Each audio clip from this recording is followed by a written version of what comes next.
తెలంగాణలో మందుబాబులకు bad news. ఇటీవలే బీర్ల ధరలు పెరగ్గా తాజాగా ఇతర లిక్కర్ ధరలు కూడా పెంచేందుకు ప్రభుత్వం సమాయత్తమవుతుంది. అయితే బడుగు వర్గాలు ఎక్కువగా సేవించే చీఫ్ లిక్కర్ ధరలో ఎలాంటి సవరణ ఉండదని సమాచారం. ఎక్కువ ధరలు కలిగిన లిక్కర్ పైనే కాస్త పెంపు ఉంటుందని అధికారులు చెబుతున్నారు. ప్రస్తుతం ఈ అంశంపై మదింపు జరుగుతుంది. ఎంఆర్పి ధర ఆధారంగా రేట్ల పెంపు ఉంటుంది. బాటిల్ రేటు 500 కంటే ఎక్కువ ఉన్న లిక్కర్ పైన కనీసం 10% పెంచాలన్నది ప్రభుత్వ ఆలోచనగా చెబుతున్నారు. 2-3 రకాల ధరలు పెంపు ప్రపోజల్స్ అధికారులు ప్రభుత్వం ముందుంచనున్నారు.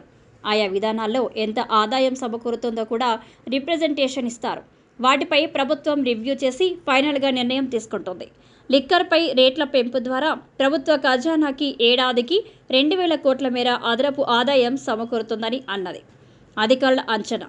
ఫిబ్రవరి నెలలో తెలంగాణలో బీర్ల రేటు పెరిగిన విషయం తెలిసిందే. దాదాపు 15% వరకు రేట్లు పెంచారు.